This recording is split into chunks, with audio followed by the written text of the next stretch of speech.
Hello everyone. Today we will learn number 16. How to read and write number 16. 16 owls. 16 cupcakes. 16 stars. Now we will write number 16.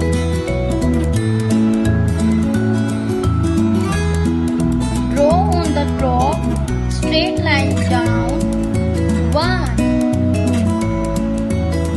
Slant to the left and make a loop. Look 6. 1 6 16. 1 6 16. 1 6 16.